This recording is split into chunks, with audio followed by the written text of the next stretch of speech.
بسم الله الرحمن الرحيم. الحمد لله رب العالمين، الصلاة والسلام على أشرف الأنبياء والمرسلين وعلى آله الطاهرين وأصحابه الطيبين ومن تبعهم بإحسان إلى يوم الدين. أما بعد، أعوذ بالله من الشيطان الرجيم. يا أيها الذين آمنوا استعينوا بالصبر والصلاة إن الله مع الصابرين ولا تقولوا لمن يقتل في سبيل الله أموات بل أحياء ولكن لا تشعرون. ولنبلونكم بشيء من الخوف والجوع ونقص من الأموال والأنفس والثمرات وبشر الصابرين الذين إذا أصابتهم مصيبة قالوا إنا لله وإنا إليه راجعون أولئك عليهم صلوات من ربهم ورحمة وأولئك هم المهتدون. إن الصفا والمروة من شعائر الله فمن حج البيت أو اعتمر فلا جناح عليه أن يطوف بهما ومن تطوع خيرا فإن الله شاكر عليم. عزیز القدر بھائی اور دوستو، سورۃ البقرہ کی آیات 153 سے 158 تک آپ کے سامنے تلاوت کی گئی ہیں، اور اس سے پہلے نماز کے اندر بھی یہی آیات پڑھی گئی. تو آئیے ان آیات کی تفسیر کی طرف آتے ہیں اور ان آیات کو سمجھنے کی کوشش کرتے ہیں، تاکہ ان آیات کو سمجھنے کے بعد ہم ان پر عمل کر سکیں اور ان کو اپنے دلوں میں اتار سکیں. اللہ رب العزت ارشاد فرماتے ہیں، یا ایھا الذین آمنوا، اے وہ لوگوں جو ایمان لائے، استعینوا، تم مدد طلب کرو، بالصبر، صبر کے ساتھ، والصلاۃ، اور نماز کے ساتھ. ان اللہ مع الصابرین، بے شک اللہ رب العزت صبر کرنے والوں کے ساتھ ہے. اس آیت کریمہ میں اللہ رب العزت نے اہل ایمان کو صبر اور نماز کے ساتھ مدد طلب کرنے کا حکم دیا ہے. اس آیت کریمہ کا پچھلی آیات کریمہ سے کیا تعلق ہے اور اس آیت کا پچھلی آیات سے کیا ربط ہے؟ وہ ربط یہ ہے کہ اس سے پہلے جو آیات ذکر کی گئی ہیں ان آیات میں تحویل قبلہ کا ذکر ہے کہ اللہ رب العزت نے بیت المقدس سے خانہ کعبہ کی طرف رخ کر کے نماز پڑھنے کا حکم دیا، اور اس دوران اللہ رب العزت نے بعض نادان لوگوں کا تذکرہ بھی فرمایا اور ان لوگوں کی حجتوں کا تذکرہ بھی فرمایا. نادان لوگ چاہے منافقین میں سے تھے، چاہے یہود و نصارہ میں سے تھے، اللہ رب العزت نے ان کی حجتوں کا اور ان کی طرف سے اٹھائے جانے والے جو شبہات تھے ان کا ذکر کیا. تو ظاہر ہے کہ یہ جو شبہات تھے اور یہ جو اعتراضات تھے تحویل قبلہ کے حوالے سے، یقیناً یہ پریشان کن تھے. یہ تمام اعتراضات اور یہ شبہات پریشان کن تھے، اور میں نے پہلے ذکر کیا تھا کہ یہ عین قریب تھا کہ یہ حکم جو ہے یہ ایک فتنے کی شکل اختیار کر لیتا. عین قریب تھا کہ یہ حکم یعنی تحویل قبلہ کا جو حکم ہے یہ ایک فتنے کی شکل اختیار کر لیتا. لیکن اللہ رب العزت نے اہل ایمان کو اس حکم پر باقی دیگر احکامات کی طرح اس حکم پر یقین کرنے کی توفیق دی اور اس پر عمل کرنے کی توفیق دی.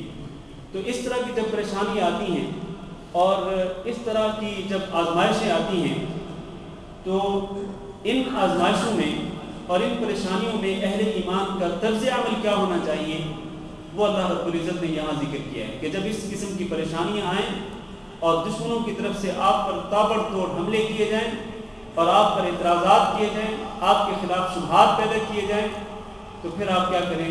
استعینوا بالصبر والصلاۃ، اے اہل ایمان تم مدد طلب کرو صبر کے ساتھ اور نماز کے ساتھ. اور پھر اللہ رب العزت نے یقین دلایا کہ اللہ رب العزت کا ساتھ کن لوگوں کو نصیب ہوتا ہے؟ صبر کرنے والوں کو. ان اللہ مع الصابرین. تو آیت کریمہ سے معلوم یہ ہوا کہ اللہ تعالیٰ سے جب مدد طلب کرنی ہو تو ان دو چیزوں کے ذریعے طلب کرنی چاہیے، ایک تو صبر کے ساتھ اور دوسرا صلاۃ یعنی نماز کے ساتھ. صبر و صلاح کا حکم دیا اللہ رب العزت نے، اور اسی طرح کا حکم اللہ رب العزت اس سورت کے شروع میں بھی دے چکے ہیں. وَاسْتَعِينُوا بِالصَّبْرِ وَالصَّلَاةِ وَإِنَّهَا لَكَبِيرَةٌ إِلَّا عَلَى الْخَاشِعِينَ. تو معلوم یہ ہوا کہ صبر و صلاح کے ساتھ اللہ تعالیٰ کی طرف سے مدد آتی ہے۔ اللہ کی مدد کس طرح آتی ہے؟ صبر و صلاح کے ساتھ صبر کریں گے تو اللہ کی مدد آئے گی، ان آزمائشوں کو برداشت کریں گے اللہ کی نصرت نازل ہوگی، اور آپ نماز پڑھیں گے تو نماز کے ذریعے آپ کی پریشانیوں کا، آپ کی مصیبتوں کا مداوع ہوگا، ان کا علاج ہوگا، پریشانیوں کے بادل چھٹ جائیں گے۔ یہی وجہ ہے کہ رسول اکرم صلی اللہ علیہ وسلم نماز کی اقامت کہنے کا حکم دیتے تو حضرت بلال رضی اللہ تعالیٰ عنہ کو کہتے تھے کہ ارحنا بہا یا بلال، کہ نماز کی اقامت کہو اور اس نماز کے ذریعے ہمیں راحت پہنچاؤ۔ تو نماز کے ذریعے راحت پہنچتی تھی نبی صلی اللہ علیہ وسلم کو اور آپ پر ایمان لانے والے اہل ایمان کو، اور یہی شیوا ہونا چاہیے آپ صلی اللہ علیہ وسلم پر تمام ایمان لانے والوں کو، جو ہم میں ہیں اور ہمارے علاوہ جتنے بھی ہیں، سب کا یہی شیوا ہونا چاہیے کہ ان کو نماز کے ذریعے سکون ملے، وہ نمازوں کے ذریعے اپنی پریشانی کا علاج کریں، پریشانیوں کا مداوع کریں۔ پھر آپ ذرا غور کریں کہ اللہ رب العزت نے دو چیزوں کے ذریعے مدد طلب کرنے کا حکم دیا، ایک صبر اور دوسرا صلاح۔ صبر کس چیز کا نام ہے؟ میرے بھائیوں، صبر جو ہے یہ عربی زبان میں اس کا معنی ہے روکنا اور بند کرنا۔ صبر کا معنی ہے عربی زبان میں روکنا اور بند کرنا۔ اس لیے اللہ تعالیٰ نے قرآن مجید میں ارشاد فرمایا کہ وَاصْبِرْ نَفْسَكَ مَعَ الَّذِينَ يَدْعُونَ رَبَّهُمْ بِالْغَدَاةِ وَالْعَشِيِّ يُرِيدُونَ وَجْهَهُ۔ وَاصْبِرْ نَفْسَكَ، اپنے آپ کو، اپنے نفس کو روک لیجئے اور اپنے آپ کو بند کر دیجئے۔ کن لوگوں میں؟ مَعَ الَّذِينَ يَدْعُونَ رَبَّهُمْ، ان لوگوں میں اپنے آپ کو بند رکھیے کہ جو اپنے رب کو پکارتے ہیں، بالغداة والعشی، صبح و شام اپنے رب کو پکارتے رہتے ہیں، یریدون وجہ، اور وہ صرف اللہ رب العزت کی رضا اور اس کی خوشنودی کے طلبگار ہوتے ہیں۔ تو آپ اے محمد صلی اللہ علیہ وسلم اپنے آپ کو انہی لوگوں کے اندر روک کے رکھیے، انہی لوگوں کے اندر اپنے آپ کو بند کر کے رکھیے۔ تو یہاں وصبر کا جو لفظ ہے یہ کس معنی میں ہے؟ روکنا اور بند کرنا۔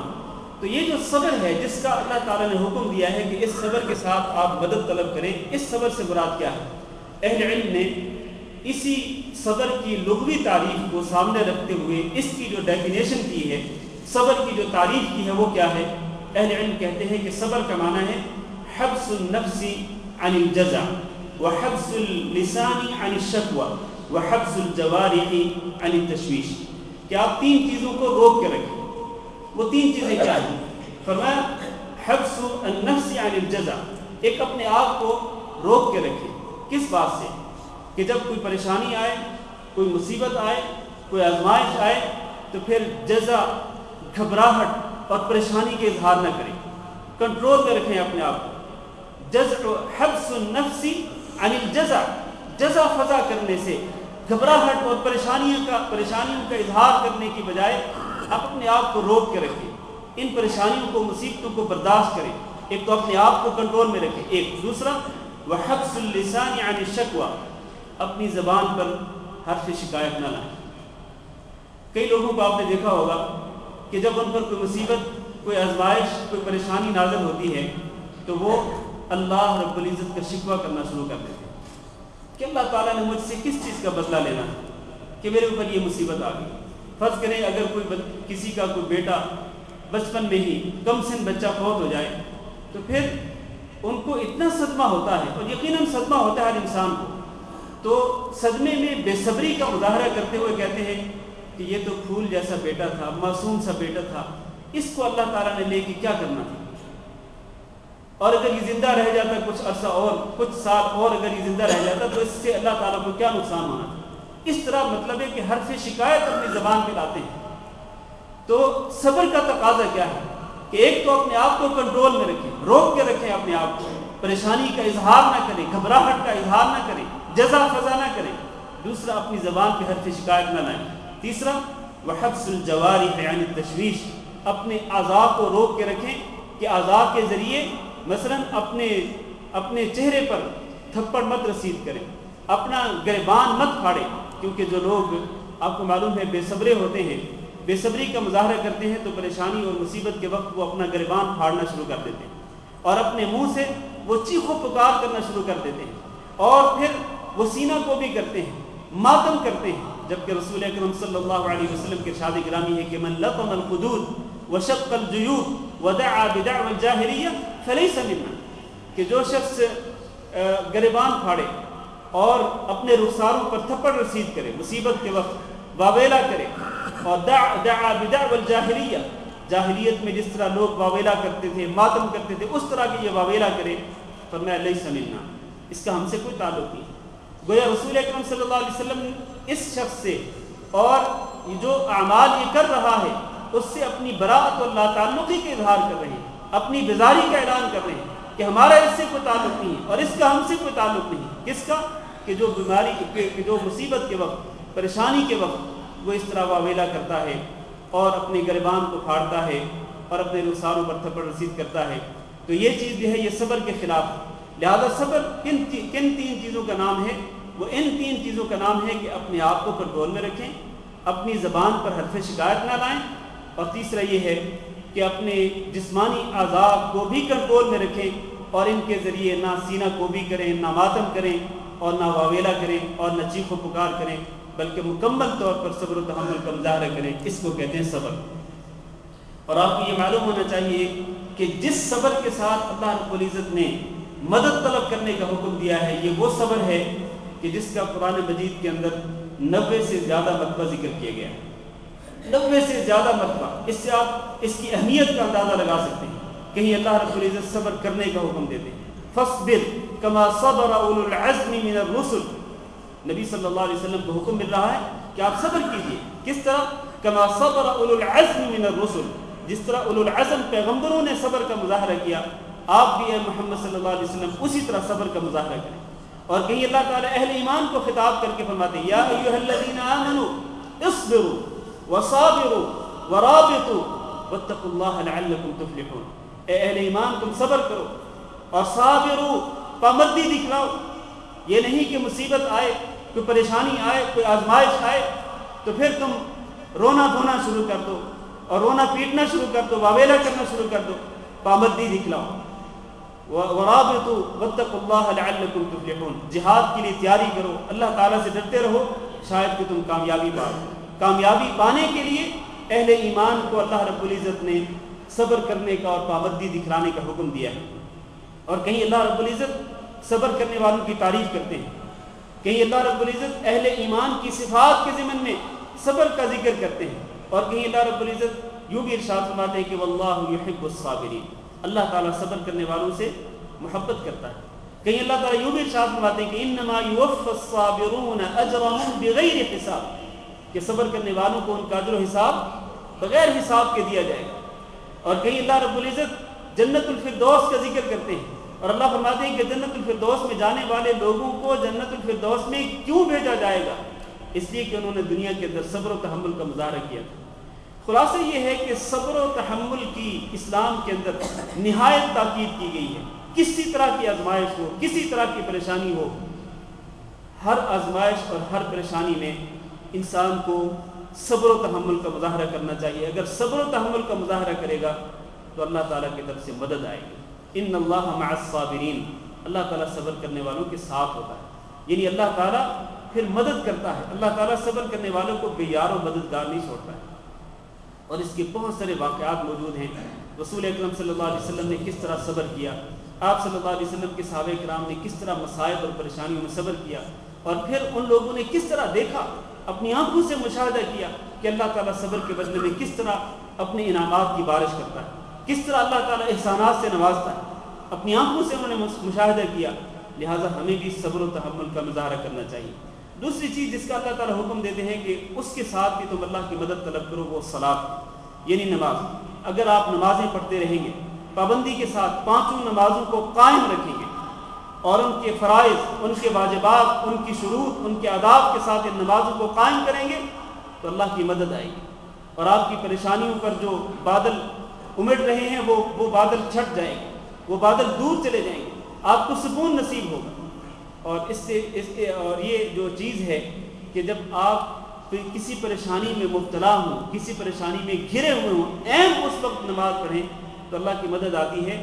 اس کے لیے ایک واقعہ ذکر کرنا چاہتا ہوں۔ حافظ ابن عساکر رحمہ اللہ تاریخ دمشق میں ایک واقعہ ذکر کرتے ہیں، کہتے ہیں کہ ایک شخص جو دمشق میں رہتا تھا، وہ دمشق سے زیدانی کی طرف لوگوں کو لاد کر کے لے جاتا تھا اپنے خچر پر اور اس کا کرایہ وصول کرتا تھا. دمشق سے سوار کرتا اور زیدانی میں چھوڑتا, پھر زیدانی سے دمشق کی طرف واپس آتا تو کچھ اور لوگوں کو لاد کر کے لاتا اور ان سے کرایہ وصول کرتا.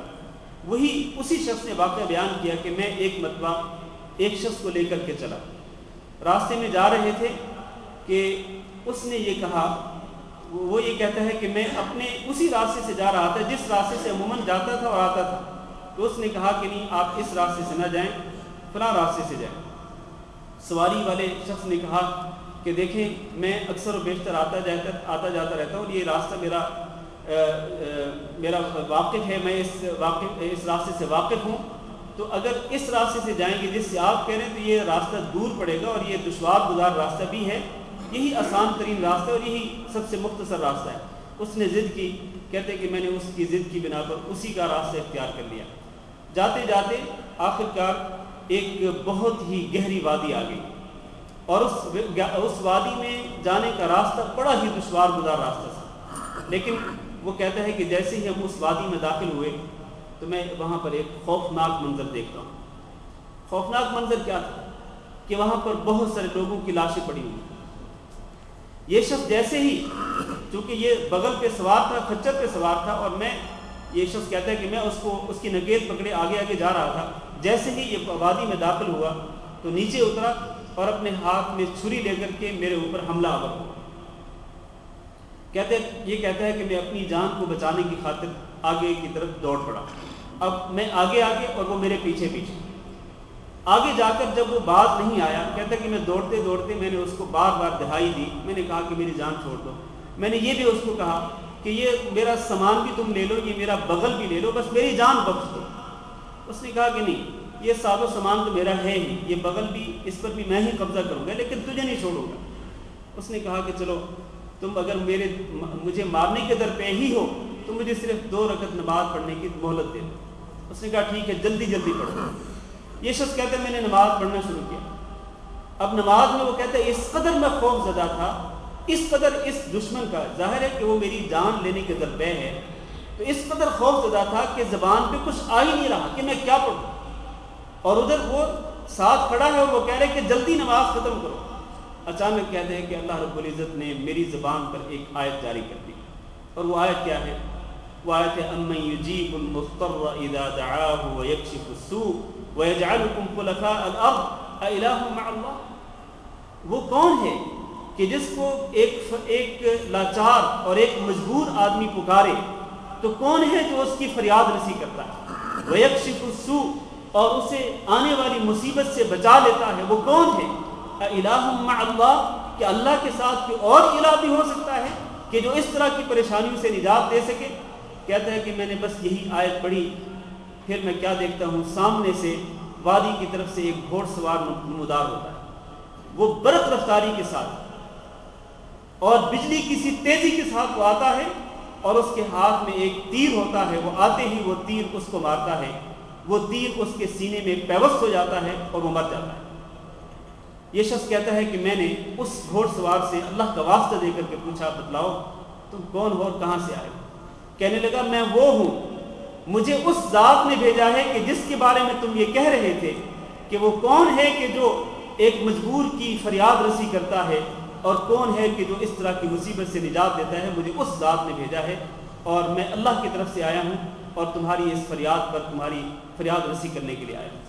میرے عزیز بھائیوں, اس واقعے سے آپ اندازہ کر سکتے ہیں کہ جب اس طرح کی کوئی پریشانی لاحق ہو, کوئی مصیبت لاحق ہو, تو پھر کس طرح اللہ تعالیٰ کی مدد طلب کرنی چاہیے؟ نماز کے ذریعے. یا ایھا الذین آمنوا استعینوا بالصبر والصلاۃ, نماز کے ذریعے اس نے اللہ تعالیٰ سے مدد طلب کی, اللہ تعالیٰ نے اس کی مدد کی اور اس کی جان کو اللہ تعالیٰ نے بچا لیا.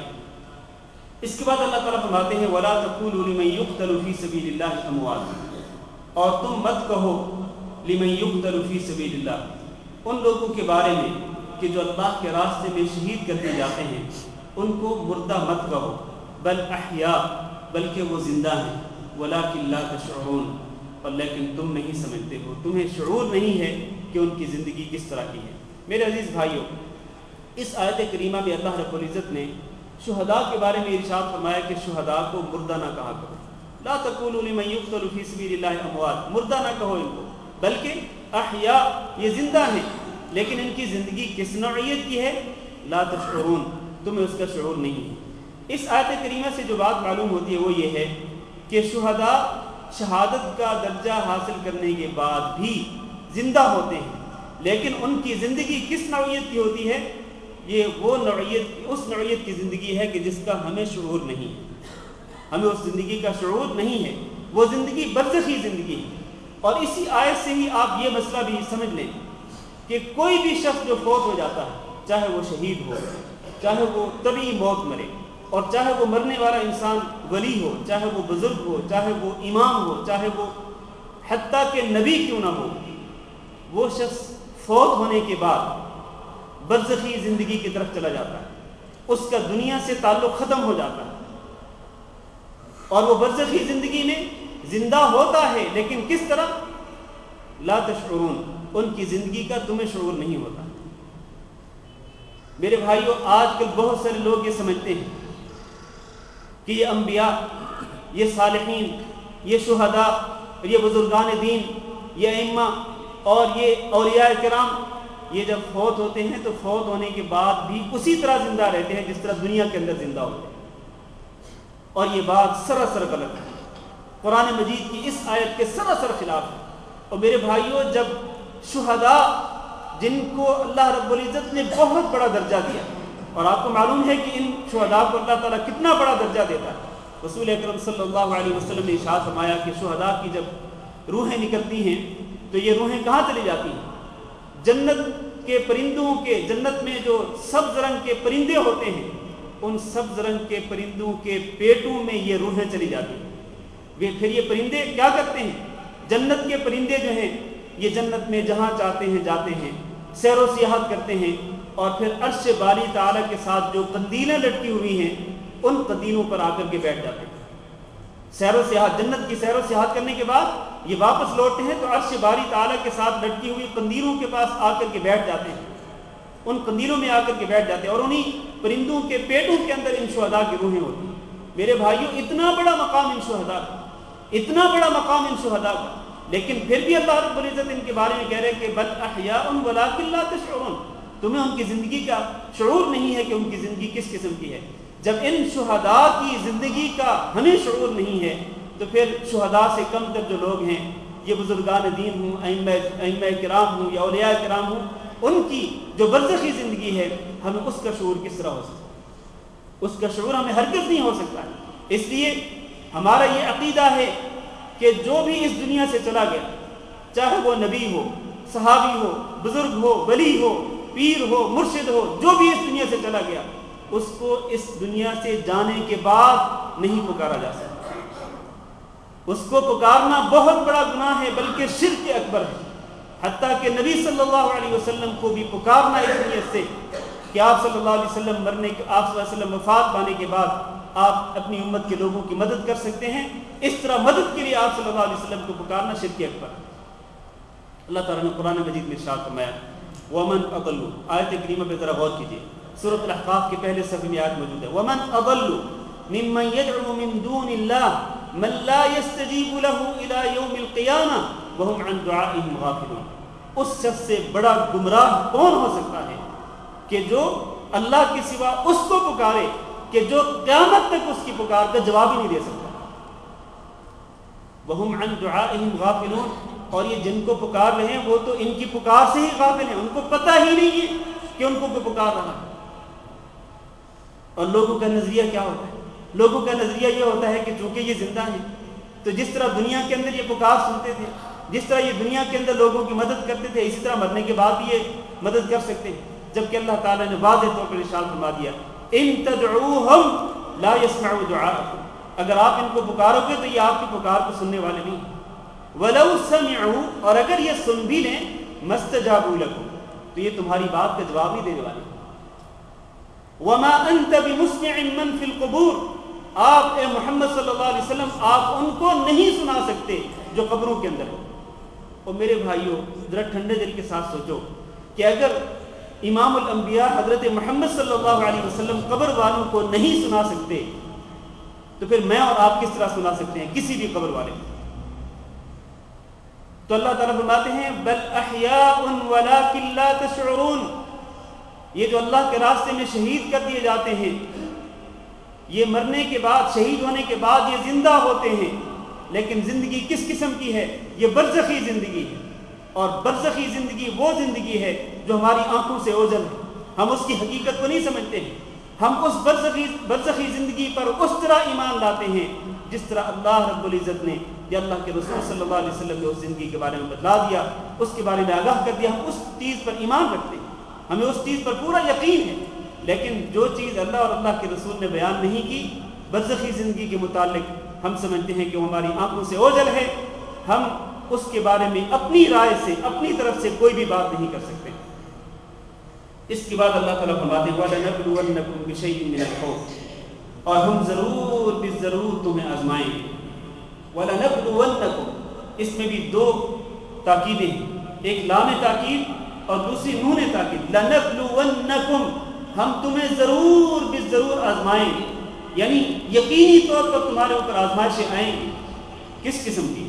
بِشَيْءٍ مِّنَ الْخَوْفِ، دشمن کا خوف مسلط ہو جائے گا، والجوع، فاقہ ہوگا، بھوک اور پیاس ہوگی، قحط سالی ہوگی، اس کے ساتھ بھی آزمائش ہو سکتی ہے۔ ونقص من الاموال، مالوں میں کمی آ جائے گی، بے روزگاری ہوگی، لوگ کمائیں گے، جد و جہد کریں گے، محنت کریں گے، لیکن اتنا نہیں کما پائیں گے کہ جس کے ساتھ ان کی ضرورتیں پوری ہوں، نہ ان کا پیٹ بھرے گا، نہ ان کی بیوی بچوں کا پیٹ بھرے گا۔ نقص من الاموال، یہ آزمائش آئے گی تمہارے اوپر کہ مال میں کمی واقع ہوگی، صرف مال میں ہی نہیں، والانفس، جانوں میں بھی کمی واقع ہوگی، کہ اللہ تعالیٰ تمہارے رشتہ داروں کو، تمہارے عزیز، تمہارے پیارے رشتہ داروں کو تم سے چھین لے گا، تمہاری جانوں کے اندر کمی واقع ہوگی۔ والثمرات، اور پھلوں کا نقصان ہوگا، باغات پھلوں کے ساتھ لدے ہوئے ہوں گے، پھل بالکل تیار ہو چکے ہوں گے، لیکن اللہ تعالیٰ کی طرف سے طوفان آئے گا، تیز آندھی چلے گی، اور پھر وہ باغات کے جو پھل ہیں وہ سارے کے سارے ضائع ہو جائیں گے، وہ برباد ہو جائیں گے، پھلوں کا نقصان ہوگا۔ یہ مختلف قسم کی آزمائشیں آئیں گی، خوف کے ساتھ، بھوک کے ساتھ، مال میں کمی کے ساتھ، جانوں کی کمی کے ساتھ، اور پھلوں کے نقصان کے ساتھ۔ یہ 5 قسم کی آزمائشیں اللہ تعالیٰ نے ذکر کی۔ اللہ نے فرمایا ان آزمائشوں میں سے کسی بھی، ان آزمائش کے طریقوں میں سے کسی بھی طریقے کے ساتھ ہم تمہیں ضرور آزمائیں گے۔ ضروری نہیں کہ یہ 5 قسم کی آزمائشیں ہر شخص پر آئیں، نہیں، ایک آزمائش کسی پر آئے گی تو دوسری کسی پر، تیسری کسی اور پر، کسی نہ کسی طرح سے آزمائشیں آئیں گی۔ ان آزمائشوں میں کیا کرنا چاہیے؟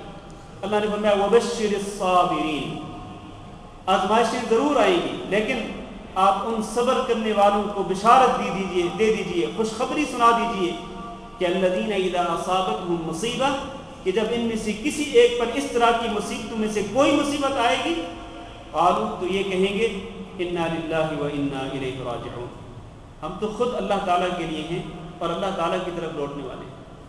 کوئی بھی آزمائش، کوئی بھی مصیبت جب ان پر آئے گی تو یہ اس کے جواب میں کیا کہیں گے کہ ہم تو خود اللہ تعالیٰ کے، اللہ تعالیٰ کے لیے ہیں۔ اگر اللہ تعالیٰ نے ہم سے مال لے لیا، یا ہماری جانوں میں نقص واقع کر دیا، یا ہمارے پھلوں میں، باغات میں نقصان ہو گیا، یا ہمارے اوپر بھوک آ گئی، یا خوف مسلط ہو گیا، کسی بھی طرح سے اگر اللہ تعالیٰ نے ہم سے کوئی چیز لے لی ہے تو ہم تو خود اللہ تعالیٰ کے، اِنَّا لِلَّهِ، ہم خود اللہ تعالیٰ کے ہیں، وَإِنَّا إِلَيْهِ رَاجِعُونَ، اور ہم خود بھی اللہ تعالیٰ کی طرف لوٹنے والے ہیں۔ لہذا اس نقصان کی وجہ سے ہمیں پریشانی کیا، گھبراہٹ کیا، اور اس کی وجہ سے بے صبری کیوں، اور بے صبری کے اظہار کیوں؟ نہیں، ہم خود اللہ تعالیٰ کے ہیں اور اللہ تعالیٰ کی طرف لوٹنے والے ہیں، تو ہم ان تمام آزمائشوں کو برداشت کرتے ہیں۔ اللہ تعالیٰ فرماتے ہیں یہ جو برداشت کرنے والے ان آزمائشوں کو، ان آزمائشوں کو برداشت کرنے والے لوگوں کو، اور صبر و تحمل کا مظاہرہ کرنے والے لوگوں کو بشارت دے دیجیے، ان کو خوشخبری سنا دیجیے۔ وہ خوشخبری کیا ہے؟ اس سے اگلی آیت میں اللہ نے فرمایا اولئک علیہم صلوات من ربہم، یہی وہ لوگ ہیں کہ جن پر اللہ تعالیٰ کی نوازشات نازل ہوتی ہیں، اللہ کی عطائیں اور اللہ کے احسانات، اللہ کی نوازشات انہی کو ملتی ہیں۔ ورحمہ، اور اللہ کی رحمت بھی انہی لوگوں پر نازل ہوتی ہے، وَأُولَٰئِكَ هُمُ الْمُهْتَدُونَ، اور ایسے ہی لوگ ہدایت یافتہ ہوتے ہیں۔ میرے عزیز بھائیو، ان 2 آیات سے، بلکہ 3 آیات سے، ان 3 آیات سے ہمیں جو مسئلہ معلوم ہوتا ہے وہ یہ ہے کہ آزمائش جس قسم کی بھی ہو، ہر قسم کی آزمائش میں انسان کو صبر و تحمل کا مظاہرہ کرنا چاہیے۔ اور اس سے بھی پہلے جو اہم بات ہے وہ یہ ہے کہ اللہ نے فرمایا کہ وَلَنَبْلُوَنَّكُمْ، ہم تمہیں ضرور بھی ضرور آزمائیں گے۔ تو آزمائش ہر انسان پر آتی ہے، ہر مومن پر، ہر اہل ایمان پر آزمائش ہر صورت میں آئے گی۔ میرے بھائیو، یہ جو دنیا ہے، دنیا کی زندگی آزمائشوں کا گھر ہے۔ اللہ نے قرآن مجید میں ارشاد فرمایا یا ایھا الانسان انک کادح الی ربک کدحا فملاقیہ، کہ اے انسان، تو اس دنیا کے اندر تکلیفوں کو برداشت کرتے جا رہا ہے، اور تو مصیبتوں کو اور پریشانیوں کو برداشت کر رہا ہے۔ ایک مصیبت سے نجات ملتی ہے تو دوسری آ جاتی ہے، ایک پریشانی سے نجات ملتی ہے تو تیسری آ جاتی ہے۔ انک کادح الی ربک، یہ مصیبتیں برداشت کرتے کرتے، یہ مشقتیں جھیلتے جھیلتے تو اپنے رب کی طرف جا رہا ہے اور اپنے رب کو ملنے والا ہے۔ پھر رب کو جب ملے گا تو پھر تیرے ساتھ کیا ہوگا؟ فَأَمَّا مَنْ أُوتِيَ كِتَابَهُ بِيَمِينِهِ فَسَوْفَ يُحَاسَبُ حِسَابًا يَسِيرًا، اگر تمہارا نام اعمال تمہارے دائیں ہاتھ میں پکڑا دیا گیا تو تمہارا حساب بہت ہی آسان حساب ہوگا اور تمہیں جنت میں داخل کر دیا جائے گا۔ اس کے بعد وَأَمَّا مَنْ أُوتِيَ كِتَابَهُ وَرَاءَ ظَهْرِهِ فَسَوْفَ يَدْعُو ثُبُورًا وَيَصْلَىٰ سَعِيرًا إِنَّهُ كَانَ فِي أَهْلِهِ مَسْرُورًا، کہ جس کو اس کا نام اعمال بائیں ہاتھ میں پکڑا دیا جائے گا تو اس کا انجام تباہی اور بربادی کے سوا کچھ نہیں۔ میرے عزیز بھائیوں، دنیا کے اندر پریشانیاں، مصیبتیں آتی ہیں۔ آپ دیکھیں نا کہ سب سے زیادہ آزمائشیں کن لوگوں پر آئیں؟ انبیاء علیہ السلام پر آئیں۔ سب سے زیادہ آزمائشیں انبیاء پر، اور انبیاء میں سے حضرت محمد صلی اللہ علیہ وسلم جو امامت انبیاء ہیں، ان پر سب سے زیادہ آزمائشیں ہیں۔ آپ صلی اللہ علیہ وسلم نے جب طائف کا سفر کیا، آپ کے ساتھ کیا سلوک کیا گیا؟ بہت بڑی آزمائش تھی۔ مکہ مکرمہ کے لوگوں نے، مکہ کے کافروں اور مکہ کے مشرکوں نے آپ صلی اللہ علیہ وسلم کے ساتھ کون سی بدسلوکی نہیں کی کہ آپ صلی اللہ علیہ وسلم نماز پڑھنے کے لیے جاتے ہیں، خانہ کعبہ کے سامنے آپ سجدے میں پڑے ہوئے ہیں، اور یہ بدبخت جو کفار تھے قریش کے اور وہ جو شیطان تھے، وہ ایک جانور جو ذبح شدہ ہوتا اس کی اوز لے کر کے آپ صلی اللہ علیہ وسلم کی پشت مبارک پر ڈال دیتے۔ اس سے بڑی آزمائش کیا ہو سکتی ہے؟ اس سے بڑی پریشانی کیا ہو سکتی ہے؟ اور لوگ آپ صلی اللہ علیہ وسلم کو ساحر کہتے ہیں، آپ صلی اللہ علیہ وسلم کو نعوذ باللہ مجنون کہتے ہیں، کوئی آپ صلی اللہ علیہ وسلم کو شاعر کہتا ہے، اور کوئی آپ صلی اللہ علیہ وسلم کے سامنے آ کے کہتا ہے کہ آپ ہی تھے کہ جس کو اللہ تعالیٰ نے نبی بنا کے بھیجا تھا۔ یعنی اس سے بڑی گستاخی اور اس سے بڑی بے ادبی کیا ہو سکتی ہے؟ اور ظاہر ہے کہ آپ صلی اللہ علیہ وسلم کو اس سے بڑی کوفت ہوتی تھی، بہت زیادہ کوفت ہوتی تھی آپ صلی اللہ علیہ وسلم کو، لیکن آپ صلی اللہ علیہ وسلم نے اللہ کے دین کے لیے سب کچھ برداشت کیا۔ صحابہ کرام پر کون سی آزمائشیں نہیں آئی؟ آپ دیکھیں نا، یہ جو اللہ نے ذکر کیا کہ وَلَنَبْلُوَنَّكُمْ بِشَيْءٍ مِّنَ الْخَوْفِ، خوف کتنا زیادہ تھا اہل مدینہ پر۔ جنگ احزاب سے پہلے جو خوف و ہراس کی فضا تھی مدینہ منورہ میں، اس کا اندازہ نہیں کر سکتے آپ۔ ایک رات اہل مدینہ نے ایک خوفناک آواز سنی، سارے کے سارے لوگ اٹھ کھڑے ہوئے اور جس طرف سے آواز آئی تھی اسی طرف کو نکل گئے کہ جا کے دیکھیں کہ یہ کیا ہوا ہے، کہیں ایسا تو نہیں ہوا کہ باہر سے کسی دشمن نے اہل مدینہ پہ حملہ کر دیا۔ جب اس مقام پہ پہنچتے ہیں تو وہاں سے نبی صلی اللہ علیہ وسلم واپس لوٹ رہے ہیں، یعنی آپ صلی اللہ علیہ وسلم تمام صحابہ کرام سے پہلے اس مقام پہ پہنچے۔ یہ آپ کی شجاعت اور آپ کی بہادری کی دلیل ہے۔ اور آپ صلی اللہ علیہ وسلم چونکہ پیشوا تھے، آپ نے صبر و تحمل کا بہت بڑا نمونہ پیش کیا کہ آپ نے اس خوفناک آواز کے سامنے جو رد عمل دکھلایا وہ کیسا ہونا چاہیے تھا، اس رد عمل کو عملی طور پر آپ نے دکھلایا، یہ کس طرح کا رد عمل ہونا چاہیے۔ اور پھر آپ نے جب لوگوں کو دیکھا کہ بہت گھبراہٹ اور پریشانی کے عالم میں آ رہے، آپ فرمایا کہ نہیں کوئی ڈرنے کی بات نہیں، آپ واپس چلے جائیں، امن و سلام کی۔ اس طرح خوف، حتیٰ کہ میرے بھائیوں خوف اس قدر زیادہ تھا کہ رسول اکرم صلی اللہ علیہ وسلم مدینہ منورہ میں چین کی نیند نہیں سو سکتے تھے، حتیٰ کہ ایک رات خوف و ہراس کا عالم یہ تھا کہ نبی صلی اللہ علیہ وسلم نے صحابہ کرام کو ارشاد فرمایا کہ اے میرے صحابہ، میرے ساتھیوں، آج آپ میں سے کون ہے کہ جو میرے گھر کے پاس کھڑے ہو کر پہرا دیتا رہے اور میں آج کچھ دیر کے لیے سکون کی نیند سو سکوں۔ چنانچہ سعد بن ابی وقاص رضی اللہ تعالیٰ عنہ جو ہیں انہوں نے اس رات پہرا دیا اور آپ صلی اللہ علیہ وسلم اس رات میں کچھ سکون سے اور نیند سے سو سکے۔ اس قدر خوف و ہراس کا عالم ہے۔ یہ خوف و ہراس ایک آزمائش تھی، لیکن اس آزمائش میں مسلمان صحابہ کرام پورے ہوتے ہیں۔ اور پھر آپ دیکھیں شیء من الخوف والجوع، بھوک اور قحط سالی، صحابہ کرام نے کون سی بھوک اور قحط سالی نہیں دیکھی؟ آپ دیکھیں نا، حالت یہ تھی کہ حضرت عائشہ رضی اللہ تعالیٰ نے ارشاد فرماتی ہیں کہ رسول اکرم صلی اللہ علیہ وسلم کے گھر میں ایک چاند، پھر دوسرا چاند، پھر تیسرا چاند دیکھا جاتا، یعنی 2 مہینے 3 مہینے تک آپ صلی اللہ علیہ وسلم کے گھر میں آگ تک نہیں جلتی۔ یہ بھوک و پیاس اور قحط سالی کا عالم ہے۔ اس طرح بھی آزمایا گیا کس کو؟ رسول اللہ صلی اللہ علیہ وسلم کو اور آپ کے صحابہ کرام کو، کہ 2 3 مہینے تک آپ کے گھروں کے اندر آگ تک نہیں جلتی۔ پوچھا کہ حضرت عائشہ رضی اللہ تعالیٰ عنہ سے کہ بتلائیے پھر آپ گزارا کس طرح کرتے تھے؟ حضرت عائشہ رضی اللہ تعالیٰ عنہ فرماتی کہ ہم صرف 2 چیزوں پر گزارا کرتے تھے، کھجور اور پانی، کھجور اور پانی پر گزارا کرتے تھے۔ اور حضرت انس بن مالک رضی اللہ تعالیٰ عنہ بیان کرتے ہیں کہ نبی کریم صلی اللہ علیہ وسلم کی پوری زندگی میں کبھی بھی 3 دن لگاتار ایسے نہیں گزرے کہ آپ صلی اللہ علیہ وسلم نے مسلسل 3 دن پیٹ بھر کے کھایا ہو۔ آپ کی پوری زندگی میں ایسے 3 دن نہیں آئے۔ اور میرے بھائیوں، آج اللہ رب العزت نے ہمیں کتنی نعمتیں دی ہیں کہ ہم 3 دن نہیں، 10 دن نہیں، 1 مہینہ نہیں، سال بھر ہم پیٹ بھر کے کھاتے رہتے ہیں۔ لیکن رسول اکرم صلی اللہ علیہ وسلم کی پوری زندگی میں 3 دن ایسے نہیں آئے کہ آپ مسلسل پیٹ بھر کے کھاتے رہے۔ یہ وہ بھوک کی آزمائش تھی، یہ قحط کی آزمائش تھی۔ حضرت ابو ہریرہ رضی اللہ تعالیٰ عنہ جو کہ ایک فقیر صحابی تھے، آپ کو معلوم ہے کہ اپنے قبیلہ دوست کو، دوسی تھے یہ، دوست قبیلے کو چھوڑ کر مدینہ منورہ میں آ کے قیام پذیر ہو گئے اور ہر وقت صفہ کے مقام پر پڑے رہتے تھے، بھوک و پیاس کی شدت کو برداشت کرتے ہوئے۔ خواہش کیا ہوتی؟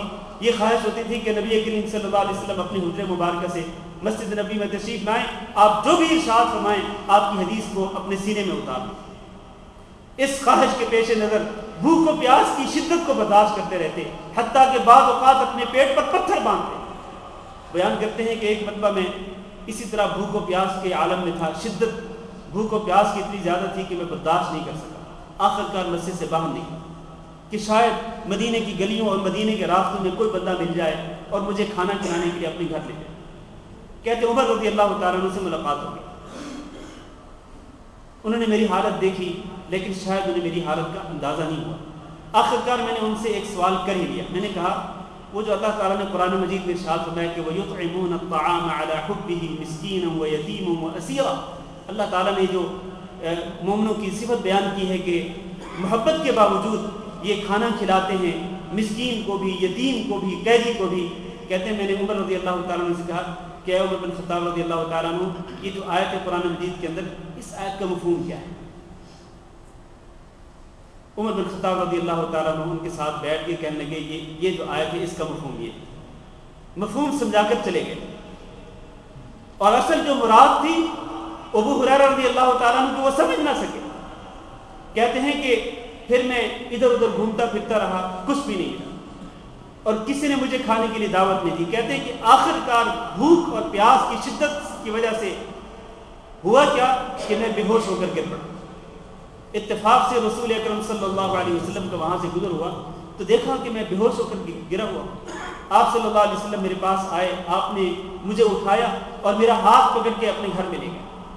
گھر کے اندر دودھ کا ایک پیالہ موجود ہے، دودھ کا پیالہ رسول اکرم صلی اللہ علیہ وسلم ابو ہریرہ رضی اللہ تعالیٰ عنہ کو پیش کرتے ہیں۔ قربان جائیے اس صحابی پر کہ صحابی کو دودھ کا پیالہ کون پیش کر رہا ہے؟ امام الانبیاء حضرت محمد صلی اللہ علیہ وسلم۔ ابو ہریرہ کہتے ہیں میں نے دودھ پیا، میں نے پیالہ واپس کیا، آپ نے فرمایا نہیں اور پیو، پھر واپس کیا، کہنے لگے آپ نے فرمایا اور پیو۔ کہتے ہیں کہ میں نے اس پیالے سے اتنا دودھ پیا کہ میرا پیٹ جو بالکل ساتھ لگ چکا تھا وہ باہر نکل کے آ گیا، میں نے سیر ہو کر کے دودھ پیا۔ اس کے بعد کہتے ہیں میری ملاقات ہوئی اب حضرت عمر بن خطاب رضی اللہ تعالیٰ عنہ کے ساتھ، تو میں نے کہا عمر بن خطاب میں نے وہ آیت جس کی تفسیر آپ سے پوچھی تھی اصل میں اس کا مقصد تو یہ تھا، لیکن آپ نے تو میرا مقصد پورا نہیں کیا، آپ سے بہتر جو شخص ہے اس نے میرا مقصد پورا کر دیا۔ رسول اکرم صلی اللہ علیہ وسلم۔ میرے بھائیو، یہ تھوڑا سا میں نے منظر آپ کے سامنے پیش کیا ہے کہ لَنَبْلُوَنَّكُمْ بِشَيْءٍ مِّنَ الْخَوْفِ وَالْجُوعِ، بھوک کے ذریعے نبی صلی اللہ علیہ وسلم کی آزمائش کس طرح سے ہوتی تھی اور صحابہ کرام کی آزمائش کس طرح سے ہوتی تھی۔ آج ہمیں اللہ رب العزت نے کھانے پینے کو بہت کچھ دے دیا ہے، ہمارے گھر کے اندر کھانے پینے کا سامان ہفتوں کے لیے اور بلکہ مہینوں کے لیے موجود ہوتا ہے، لیکن آپ داد دیجئے ان حضرات کو کہ جنہوں نے بھوک و پیاس کی شدت کو برداشت کیا، صبر و تحمل کا مظاہرہ کیا، اور اللہ رب العزت نے پھر ان کو بے یار و مددگار نہیں چھوڑا۔ آج ہمارے پاس کھانے پینے کو بہت کچھ موجود ہے، لیکن ہم اللہ رب العزت کے دین سے انحراف کرتے ہیں، اللہ کے احکامات سے انحراف کرتے ہیں۔ یہی وجہ ہے کہ کھانے پینے کو بہت کچھ ہے لیکن اللہ رب العزت کی مدد نہیں۔ آج اللہ رب العزت نے ہمیں بے یار و مددگار چھوڑ دیا۔ تو یہ مختلف قسم کی آزمائش ہے۔ اور پھر آپ دیکھیں اللہ فرماتے ہیں کہ لَنَبْلُوَنَّكُمْ بِشَيْءٍ مِّنَ الْخَوْفِ وَالْجُوعِ وَنَقْصٍ مِّنَ الْأَمْوَالِ وَالْأَنفُسِ، مالوں میں کمی، یہ بھی ایک آزمائش، اور پھر جانوں کی کمی کہ اپنے پیاروں کی جدائی جو ہے اس کی وجہ سے آزمائش آتی ہے انسان کا۔ رسول اکرم صلی اللہ علیہ وسلم کو اللہ تعالیٰ نے جتنے بیٹے دیے وہ سارے کے سارے اللہ تعالیٰ نے ان کے بچپن میں ہی لے لیے۔ ان میں سے ایک حضرت ابراہیم، جب ان کی وفات کا وقت آتا ہے تو آپ صلی اللہ علیہ وسلم اپنے لخت جگر کو، یہ کم سن بچہ، اس کو اپنی گود میں اٹھا لیتے ہیں، اور آپ یہ دیکھتے ہیں کہ وہ موت و حیات کی کشمکش میں رسول اکرم صلی اللہ علیہ وسلم کی آنکھوں سے آنسو نکلتے ہیں، اور آپ فرماتے ہیں ان العین لتدمع والقلب يحزن انا لا نقول الا ما يرضى ربنا، کہ آج میری آنکھوں سے آنسو بہ رہے ہیں اور میرا دل غم زدہ ہے، لیکن اس کے باوجود بھی لا نقول الا ما يرضى ربنا، اتنے بڑے غم اور اتنے بڑے صدمے کے باوجود بھی کہ ایک کم سن اور نونہال بچہ جو ہے اس کی روح نکل رہی ہے، اس کے باوجود بھی آپ فرماتے ہیں کہ ہم اپنی زبان سے وہی بات کہیں گے جس کو اللہ تعالیٰ پسند کرنے والا ہو۔ اور پھر فرمایا انا بفراقک یا ابراہیم لمحزونون، اے ابراہیم ہم آپ کی جدائی پر بہت زیادہ غمزدہ ہیں۔ یہ نفس کی کمی، جان کی کمی کا بھی صدمہ برداشت کرنا پڑا رسول اکرم صلی اللہ علیہ وسلم۔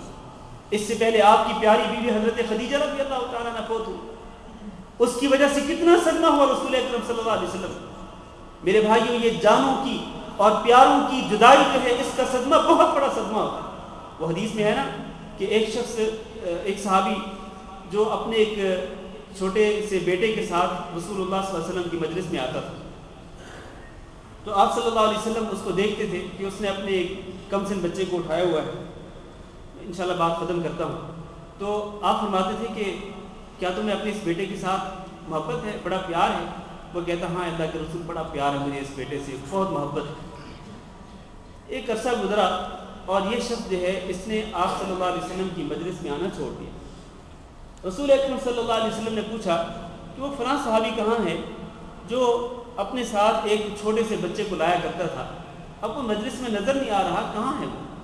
رسول اکرم صلی اللہ علیہ وسلم کو آپ کے صحابہ کرام نے بتلایا کہ در حقیقت وہ جو بیٹا آپ دیکھتے تھے نا اس کی گود میں یا اس کے کندھوں پر آپ دیکھتے تھے، وہ بیٹا اللہ کو پیارا ہو چکا ہے، اور اس کے باپ نے، جس کے بارے میں نبی صلی اللہ علیہ وسلم نے سوال کیا تھا، اس کے باپ نے اتنا صدمہ لیا ہے، اتنا غمزدہ ہے، اتنا افسردہ ہے کہ اب وہ گھر سے باہر ہی نہیں نکلتا۔ رسول اکرم صلی اللہ علیہ وسلم اس صحابی کے گھر میں تشریف لے گئے اور آپ نے فرمایا کہ اللہ کے بندے، کیا آپ کو یہ بات پسند نہیں کہ جب قیامت کے دن آپ جنت کے دروازے پر جائیں گے تو یہی آپ کا بیٹا آگے بڑھ کر آپ کے لیے جنت کا دروازہ کھول دے، تو کیا آپ کو یہ بات پسند نہیں ہے؟ رسول اکرم صلی اللہ علیہ وسلم نے یہ ارشاد فرمایا تو اس صحابی کی ساری پریشانی ختم ہو گئی۔ لیکن یہ صدمہ آتا ہے، وہ حدیث میں ہے نا کہ رسول اکرم صلی اللہ علیہ وسلم نے ارشاد فرمایا، حدیث قدسی، کہ جب اللہ تعالیٰ کسی کم سن بچے کی روح کو قبض کرنے کا حکم دیتا ہے فرشتوں کو کہ اس کی روح کو قبض کرو، تو روح کے قبض کرنے کے بعد اللہ تعالیٰ فرشتوں سے پوچھتا ہے کہ کیا تم نے اقبضتم روح ولد عبدی، کیا تم نے میرے بندے کے بیٹے کی روح کو قبض کر لیا؟ فرشتے کہتے ہیں ہاں اللہ، ہاں اللہ، تیرے حکم پر عمل کرتے ہوئے ہم نے اس کی روح کو قبض کر لیا۔ پھر اللہ تعالیٰ فرماتے ہیں اقبضتم ثمرۃ فؤادہ، کیا تم نے میرے بندے کے لختے جگر کی روح کو قبض کر لیا؟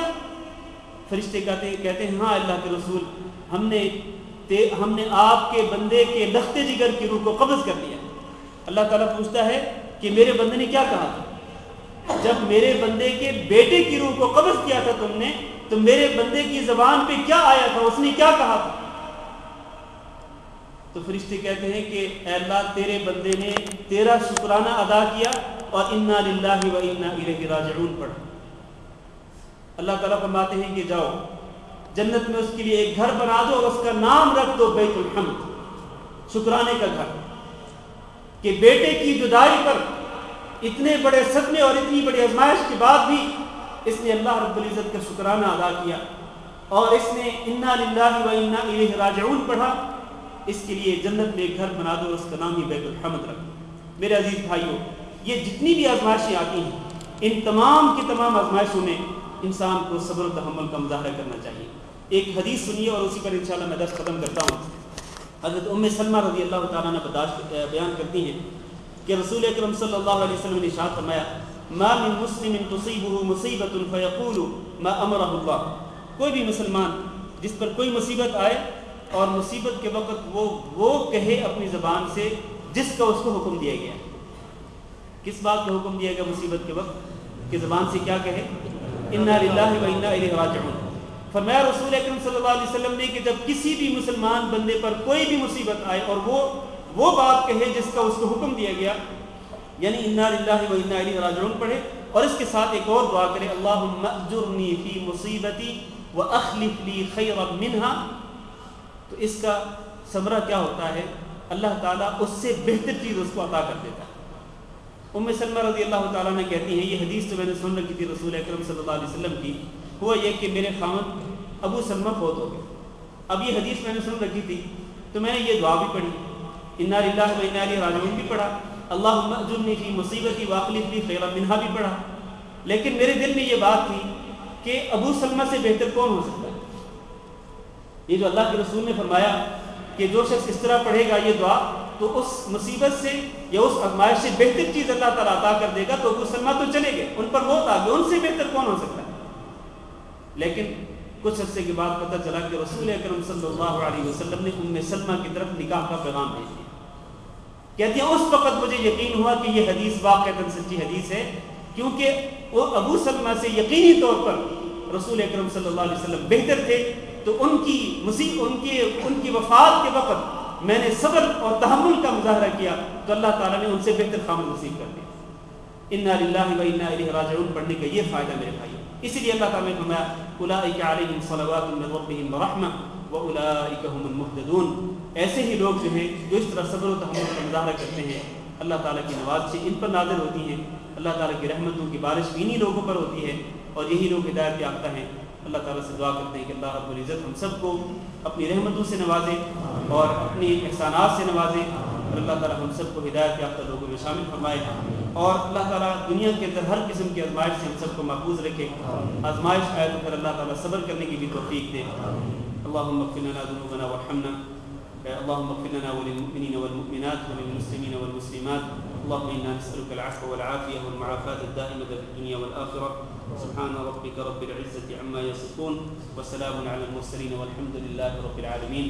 ایک دو اعلانات ہیں اس سے پہلے کہ آپ کے سوالات آئیں۔ ایک اعلان تو یہ ہے کہ باہر ہمارے بھائی موجود ہیں، ایک تو رفیق صاحب ہیں اور ہمارے ایک اور بھائی ساجد صاحب ہیں، ان کے پاس سیریز موجود ہیں مختلف پروگراموں کی۔ رفیق صاحب کے پاس تو یہاں جتنے بھی پروگرام ہوئے ہیں اب تک، یہ حدیث کی کلاس ہو یا تفسیر کی کلاس ہو یا جو ماہانہ پروگرام ہوئے ہیں یا میرے خطبات جمعہ ہیں، جتنے بھی پروگرام یہاں پر ہوئے ہیں یا خطبات جمعہ ہیں، ان تمام کی سیریز باہر موجود ہیں۔ اور رفیق صاحب بتا رہے تھے کہ پچھلے جتنے بھی پروگرام ہوئے ہیں جنوری، فروری، مارچ اور اپریل، تقریباً 4 مہینوں کا پورا ایک سیٹ انہوں نے بنایا ہے پوری تمام سیریز کا، جس میں یہ حدیث کی کلاس بھی، تفسیر کی کلاس بھی ہے، تقریباً 20 سیریز کا ایک سیٹ ہے، وہ آج ان کے پاس باہر موجود ہے، آپ ان سے لے سکتے ہیں۔ لیکن ایک بات آپ کو عرض کر دوں کہ یہ ہمارے بھائی رفیق صاحب جو ہیں یہ کاسٹ قیمت میں یہ سیریز جو ہے وہ آپ حضرات کو مہیا کرتے ہیں، تو ایسا نہ ہو کہ وہ سیریز ایسے ہی لے کے چلے جائیں، ان کو کاسٹ بھی ان کو نہ دیں، ایسا نہیں ہونا چاہیے۔ کم از کم ان کی کاسٹ قیمت جو ہے ان کو دے دینی چاہیے. اور ویسے وہ تجارت تو نہیں کرتے ہیں, کوئی کاروبار تو نہیں کرتے, صرف آپ حضرات کے مطالبے پر وہ آپ کو یہ سروس مہیا کرتے ہیں کہ وہ گھر میں بیٹھ کر, یقین مانے اتنی محنت کرنی پڑتی ہے. وہ خود کہہ رہے تھے کہ بعض اوقات رات کو 12 بجے تک جاگنا پڑتا ہے اور 1-2 بجے تک جاگنا پڑتا ہے یہ سیریز تیار کرنے کے لیے. اور اس سے بھی پہلے جو اصل تیاری کا مرحلہ ہے وہ ہمارے بھائی عقیل صاحب یہاں سے ریکارڈنگ کرتے ہیں اور پھر یہی وہ سی ڈی بنا کے ان کو دیتے ہیں. تو ظاہر ہے کہ کئی لوگوں کی محنت اس میں شامل ہوتی ہے. تو دعا بھی کریں اللہ رب العزت ان بھائیوں کی یہ جدوجہد قبول فرمائیں, اللہ رب العزت ان کو اس کا اجر و ثواب دے اور اس کا بہترین بدلہ دے. ایک اور اعلان یہ ہے, ہمارے بھائی آصف صاحب یہاں موجود ہیں, انہوں نے آگاہ کیا ہے کہ یہ جو کتاب ہے ضیاء الکلام عمدۃ الاحکام کی جو شرح ہے حدیث کی کتاب, وہ PDF فائل میں ان کے پاس موجود ہے. تو کوئی صاحب اگر PDF فائل پہ لینا چاہتے ہوں تو وہ لے سکتے ہیں, یا اپنا ای میل ایڈریس دے دیں تو وہ آپ کو ای میل سے بھی بھیج سکتے ہیں. وہ اردو میں یہ PDF فائل میں یہ جو کتاب ہے ضیاء الکلام اردو میں ہے. یہ اردو والی کتاب جو ہم آپ کو دیتے ہیں وہی سیم کتاب جو ہے وہ PDF فائل میں ان کے پاس موجود ہے, تو آپ اسے لے سکتے ہیں. ایک اور اہم اعلان یہ ہے میرے بھائیوں, اور بڑی افسوسناک بات یہ ہے کہ یہاں ہمارے بعض دوست ہیں اور اس طرح ہماری بعض بہنیں جو ہیں وہ صفائی کا خیال نہیں رکھتے. ابھی ایک بھائی بتا رہے تھے کہ پچھلے جمعہ کو ہوا کیا کہ یہ پروگرام ختم ہونے کے بعد جب فجر کی نماز کے وقت آئے تو انہوں نے دیکھا کہ یہاں پر دودھ کے ڈبے یہاں پر پڑے ہوئے, اور وہ کھجور کے جو پیکٹ دیے جاتے ہیں وہ کھجور کے وہ پیکٹ بھرے ہوئے نہیں, کھجوروں کے ساتھ نہیں بلکہ کھجور کھا لی گئی اور جو خالی پیکٹ ہے وہ یہاں پر رکھا ہوا, 1 نہیں 2 نہیں کئی خالی پیکٹ یہاں پر پڑے ہوئے. تو شاید ہمارے بھائی یہ سمجھتے ہیں کہ کھانا پینا ہمارا کام ہے اور صفائی کرنا یہاں کے فراش کا کام ہے. میرے بھائیوں, مسجد کو, اللہ کے گھر کو پاک رکھنا کیا آپ کا فرض نہیں ہے؟ یقیناً آپ کا بھی فرض ہے, اور ہماری مائیں بہنیں جو ہیں ان کا بھی یہ فرض ہے کہ وہ مسجد کو صاف ستھرا رکھیں. مسجد کے فراش کی طرف سے یہ بھی ایک شکوہ ہے, اور یہ پہلے بھی بیان کر چکا ہوں میں کہ مصلی نثار جو ہے اس میں بہت اس طرح کی چیزیں بڑی ہوتی ہیں. تو ماؤں بہن سے بھی گزارش کرتا ہوں کہ پلیز آپ مسجد کی صفائی کا خیال رکھیں. مسجد اللہ کا گھر ہے, آپ نے اللہ کے گھر کے لیے اللہ کے حکم پر عمل کرتے ہوئے اللہ کے گھر کو صاف رکھنا ہے, اور اس کی بڑی فضیلت بھی ہے, لہٰذا اس کا آپ خصوصی خیال رکھیے. اللہ تعالیٰ سب کچھ جائے. جی کہ پہلے جو آن لائن دیکھتے تھے یوٹیوب پہ عقیل 2 پہ, تو اسی طرح عقیل 3 پہ بھی آ رہے ہیں. ابھی نئے والے جتنے عقیل 3 پہ وہ تو آپ ان کو دیں گے نہیں تو پھر ان کو پتہ چلے گا نا. آپ کھڑے بہرحال وہ کہہ رہے ہیں کہ یوٹیوب پہ جو حضرات ہمارے یہ پروگرام دیکھتے تھے تو پہلے ان کو یہ پروگرام جو ہے وہ یوٹیوب پہ عقیل 2 کے پیج پر ملتے تھے. اب عقیل 3 کے پیج پر بھی یہ تمام پروگرام مل سکتے ہیں. آپ یوٹیوب سے بھی یہ پروگرام ڈاؤن لوڈ کر سکتے ہیں. ہاں جی, سوالات. آپ نے بتایا ہے کہ جو مردے ہیں ان کو نہیں سنا سکتے, تو جو اللہ تعالیٰ کا فرمان ہے کہ نبی صلی اللہ علیہ وسلم پر درود بھیجو, تو وہ درود آپ صلی اللہ علیہ وسلم تک کیسے پہنچتا ہوگا؟ یہ سوال کیا گیا ہے کہ اگر ہم مردوں کو نہیں سنا سکتے, فوت شدہ حضرات کو نہیں سنا سکتے کوئی بھی بات, جس طرح کہ اللہ تعالیٰ نے قرآن مجید میں ارشاد فرمایا, تو پھر ہمیں جو حکم دیا گیا ہے کہ آپ حضرت محمد صلی اللہ علیہ وسلم کی خدمت میں درود شریف پیش کریں اور آپ ان کو درود شریف بھیجیں. تو یہ درود شریف جو ہے یہ آپ صلی اللہ علیہ وسلم تک کس طرح پہنچایا جاتا ہو؟ اس کا جواب یہ ہے کہ اس کا جواب خود رسول اکرم صلی اللہ علیہ وسلم نے ہی دے دیا کہ آپ نے فرمایا کہ اللہ تعالیٰ نے فرشتے مقرر کر رکھے ہیں, فرشتے مقرر کر رکھے ہیں جو زمین میں گھومتے پھرتے رہتے ہیں. جہاں کہیں بھی کوئی بندہ آپ صلی اللہ علیہ وسلم پر درود شریف بھیجتا ہے تو وہ فرشتے وہ درود شریف لے کر کے رسول اکرم صلی اللہ علیہ وسلم تک پہنچا دیتے ہیں. تو پہنچا دینا یہ اللہ تعالیٰ کا کام ہے, سنانا اللہ تعالیٰ کا کام ہے. میرے ذمہ جو ہے اور آپ کے ذمہ کیا ہے کہ ہم درود شریف پڑھیں. ٹھیک ہے, میرے اور آپ کے ذمہ کیا ہے کہ ہم درود شریف پڑھیں, اور نماز میں ہم کہیں السلام علیکہ ایھا النبی ورحمۃ اللہ وبرکاتہ. یہ ہم سلام پڑھتے ہیں نماز کے اندر, اور اس کے ساتھ ساتھ ہم صلوات بھی پڑھتے ہیں آپ صلی اللہ علیہ وسلم پر, یعنی درود شریف بھی پڑھتے ہیں وقتاً فوقتاً. بلکہ ہر نماز کے آخر میں جب تک درود شریف نہ پڑھا جائے تو نماز پوری نہیں ہوتی ہے. تو صلاۃ و سلام پڑھنے کا حکم دیا اللہ تعالیٰ نے, اور ہم پڑھتے بھی ہیں, نماز میں بھی پڑھتے ہیں سلام بھی, اور اس طرح صلوات بھی پڑھتے ہیں. نمازوں کے علاوہ بھی ہم آپ صلی اللہ علیہ وسلم پر درود شریف پڑھتے ہیں. تو اللہ تعالیٰ نے ہمیں پڑھنے کا حکم دیا ہے. باقی آپ صلی اللہ علیہ وسلم تک پہنچانا وہ اللہ کا کام، اللہ تعالیٰ پہنچا سکتا ہے، اور ظاہر ہے کہ اللہ تعالیٰ نے فرشتوں کو اسی لیے متعین کر رکھا ہے جو زمین میں گھومتے پھرتے رہتے ہیں، اور وہ اس طرح درود شریف جو ہے وہ لے کر کے آپ صلی اللہ علیہ وسلم کی خدمت میں پہنچا دیتے ہیں۔ تو یہ بہرحال آپ صلی اللہ علیہ وسلم کی خدمت میں درود شریف بھیجنا جو ہے یہ اس بات کی دلیل نہیں بنتا کہ آپ صلی اللہ علیہ وسلم سنتے ہیں، نہیں، ہرگز ایسا نہیں ہے۔ آپ صلی اللہ علیہ وسلم اس دنیا سے تشریف لے جا چکے، آپ پر اللہ تعالیٰ نے جو موت لکھی تھی وہ موت آپ پر آ چکی۔ اب آپ صلی اللہ علیہ وسلم اپنی قبر مبارک میں زندہ ہیں، آپ کی زندگی برزخی ہے، اور وہ زندگی ہے جس کا ہمیں شعور نہیں ہے۔ لہذا آپ صلی اللہ علیہ وسلم کے بارے میں یہ کہنا کہ آپ صلی اللہ علیہ وسلم قبر میں کھاتے پیتے بھی ہیں، اور آپ حتیٰ کہ کئی لوگ تو ایسی فضول باتیں کرتے ہیں، کہتے ہیں کہ آپ صلی اللہ علیہ وسلم اپنی بیویوں سے ازدواجی تعلقات بھی قائم کرتے ہیں قبر میں، اور بالکل دنیا کے رہنے کی طرح قبر میں رہتے ہیں، تو یہ بالکل ایسی باتیں ہیں کہ جن کا قرآن حدیث کے اندر کوئی ثبوت نہیں ہے۔ لہٰذا ہمیں اپنا عقیدہ جو ہے اس حوالے سے بالکل صاف کر لینا چاہیے۔ کیا عورتیں مخصوص ایام میں قرآن کو روانی کے ساتھ پڑھ سکتی ہیں، یا اسے توڑ کے الفاظ الگ الگ پڑھنا چاہیے؟ نہیں، دیکھیں قرآن مجید کے الفاظ کو توڑ کے کس طرح پڑھ سکتی ہیں، اس کی تو قطعی اجازت نہیں ہے۔ البتہ یہ ہے کہ مخصوص ایام میں خواتین جو ہیں وہ قرآن مجید کی قراءت کر سکتی ہیں، ہاتھوں میں لیے بغیر، ہاتھوں میں نہ لیں کیونکہ وہ ناپاکی کی حالت میں ہوتی ہیں، تو اس حالت میں وہ قرآن مجید کو اپنے ہاتھوں میں نہ لیں، لیکن قرآن مجید کو اٹھائے بغیر، یا اگر قرآن مجید کو کھولنا چاہتی ہیں تو مثلا یہ ٹیبل ہے، ٹیبل پر کھول کے رکھ دیں، اس کے بعد اس کو دیکھ کر کے پڑھ سکتی ہیں، یا اپنے ہاتھوں میں لیتی ہیں تو اگر گلفز پہنے ہوئے ہیں، دستانے، یا مثلا کوئی کپڑا اپنے ہاتھوں پر رکھا ہوا ہے اور پھر اوپر قرآن مجید رکھ لیتی ہیں تو اس میں کوئی حرج نہیں ہے، لیکن ڈائریکٹ قرآن مجید بغیر کسی فاصل کے اپنے ہاتھوں میں نہیں لیا جا سکتا اس حالت میں۔ تو قرآن مجید کو پکڑے بغیر قرآن مجید کو پڑھا جا سکتا ہے۔ اگر حفظ میں اگر کچھ صورتیں یاد کی ہوئی ہوں خواتین نے تو ان ایام کے اندر ان صورتوں کو پڑھا جا سکتا ہے، اس میں کوئی حرج نہیں ہے۔ واللہ اعلم۔ یہ کیا ہے؟ یہ کوئی اعلان ہے؟ ڈاکٹر عبدالعزیز، ہاں جی، ڈاکٹر عبدالعزیز عبدالرحیم کا پروگرام ہے مشاہد کبیر میں 4 اور 5 منٹ آؤ قرآن سمجھو۔ اچھا، پیس ٹی وی پہ جو آتے ہیں، جی، ڈاکٹر عبدالعزیز عبدالرحیم، یہ جو پیس ٹی وی پہ آتے ہیں، ان کے لیکچرز ہوتے ہیں پیس ٹی وی پر، تو ان کا ایک 2 دن کا پروگرام ہو رہا ہے، اور اس کا عنوان ہے آئیں آؤ قرآن سمجھیں۔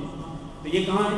مسجد الکبیر میں ہو رہا ہے۔ کب؟ کس تاریخ کو؟ 5 مئی کو، 4 اور 5 مئی کو، 4 اور 5 مئی کو یہ پروگرام ہو رہا ہے، اور یہ ہوگا 2 بجے سے لے کر 2 PM سے لے کر 8 PM تک مسجد الکبیر میں۔ تو جو حضرات یہ ڈاکٹر صاحب کو سننا چاہتے ہوں وہ مسجد الکبیر میں جا کر ان سے استفادہ کر سکتے ہیں۔ آخری سوال پھر انشاءاللہ 10 ختم کرتے ہیں۔ ہاں، نبی صلی اللہ علیہ وسلم کی پہلی نماز اور پہلا قبلہ، اس کی کوئی تفصیل، کوئی ڈیٹیلز؟ اس کے بارے میں ہم نے تفصیل سے بات کی تھی کہ آپ صلی اللہ علیہ وسلم مکہ مکرمہ میں تھے، تو آپ صلی اللہ علیہ وسلم اس طرح خانہ کعبہ میں اس طرح نماز پڑھتے تھے کہ خانہ کعبہ بھی آپ کے سامنے ہوتا اور آپ کا رخ بھی بیت المقدس کی طرف ہوتا۔ اس کا کوئی حکم تھا پہلے، یا کس طرح سے یہ شروع ہوا؟ ہاں، اس بارے میں کوئی واضح حکم تو نہیں تھا، قرآن مجید میں اس کا کوئی واضح حکم نہیں تھا، اور نہ ہی اس حکم کو قرآن مجید کے اندر ذکر کیا گیا ہے کہ آپ صلی اللہ علیہ وسلم کو اس سے پہلے یہ حکم دیا گیا تھا کہ آپ خانہ کعبہ کی طرف رخ کر کے نماز پڑھیں یا بیت المقدس کی طرف رخ کر کے نماز پڑھیں۔ لیکن آپ صلی اللہ علیہ وسلم کا جو عمل تھا وہ عمل اس بات کی دلیل ہے کہ یقیناً اللہ کی طرف سے آپ کو حکم دیا گیا ہوگا کہ آپ بیت المقدس کی طرف رخ کر کے نماز پڑھیں۔ یہی وجہ ہے کہ آپ صلی اللہ علیہ وسلم جب مکہ مکرمہ سے ہجرت کر کے مدینہ منورہ تشریف لائے تو آپ مدینہ منورہ میں پہنچنے کے تقریباً 16 یا 17 مہینے بعد تک بھی آپ بیت المقدس کی طرف رخ کر کے نماز پڑھتے رہے۔ تو ظاہر ہے کہ آپ اپنی منشا کے مطابق تو نہیں کرتے تھے، آپ کا جو بھی عمل ہوتا، خاص طور پر یہ دین کا معاملہ ہے تو اللہ کی وحی اور اللہ کے حکم کے مطابق۔ اور آپ کو یہ بھی پتہ ہونا چاہیے کہ وحی جو ہے یہ وحی 2 قسم کی ہے، ایک وحی جلی ہے اور ایک وحی خفی ہے۔ وحی جلی کیا ہے؟ وحی جلی یہ قرآن مجید ہے جس کی ہم تلاوت کرتے ہیں، یہ وحی جلی ہے۔ ایک وحی خفی بھی ہے۔ وحی خفی کیا ہے؟ یہ وہ وحی خفی ہے جس کا اللہ تعالیٰ القاء کر دیتے تھے نبی صلی اللہ علیہ وسلم کے سینے میں، اور آپ صلی اللہ علیہ وسلم اس پر عمل کرتے تھے۔ وہ وحی خفی جو ہے بہت ساری ایسے احکامات ہیں کہ جن کا ذکر قرآن میں نہیں ہے لیکن آپ صلی اللہ علیہ وسلم ان پہ عمل کرتے تھے. ٹھیک ہے, تو وہ کس طرح آپ کو معلوم ہوئے؟ وہ وحی خفی کے ذریعے آپ صلی اللہ علیہ وسلم کو معلوم ہوئی. تو غالباً مفسرین نے لکھا ہے یہ قبلے کے حوالے سے کہ غالباً یہ جو آپ صلی اللہ علیہ وسلم کا عمل تھا بیت المقدس کی طرف رخ کر کے نماز پڑھنے کا, حالانکہ اس کا حکم نہیں ہے قرآن مجید کے اندر, ٹھیک ہے نا, واضح کوئی حکم نہیں ہے, لیکن یہ جو آپ کا عمل تھا یہ اس بات کی دلیل ہے کہ شاید وحی خفی کے ذریعے آپ صلی اللہ علیہ وسلم کو حکم دیا گیا کہ آپ اس طرف رخ کر کے نماز پڑھیں. ہاں جی, میرا خیال ہے ختم کرتے ہیں کیونکہ وقت بہت ہو چکا ہے. ہاں جی,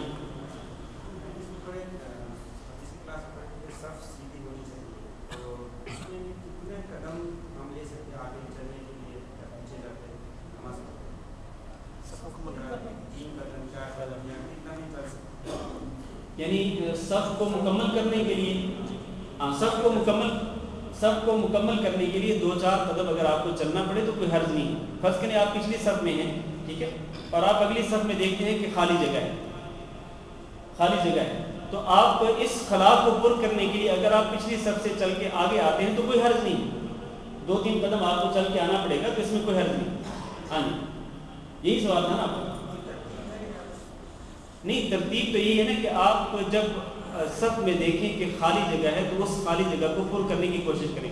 ہونا یہ چاہیے اصل میں کہ جب صف میں خالی جگہ ہو تو صف میں جتنے لوگ کھڑے ہیں وہ آپس میں سمٹ ہیں, جو بائیں طرف ہیں وہ دائیں طرف اور دائیں طرف والے بائیں طرف, یعنی جس طرف امام ہے اس طرف وہ سمٹ جائیں اور ان کے درمیان جو خلا ہے وہ خلا پر ہو جائے. ہونا یہی چاہیے.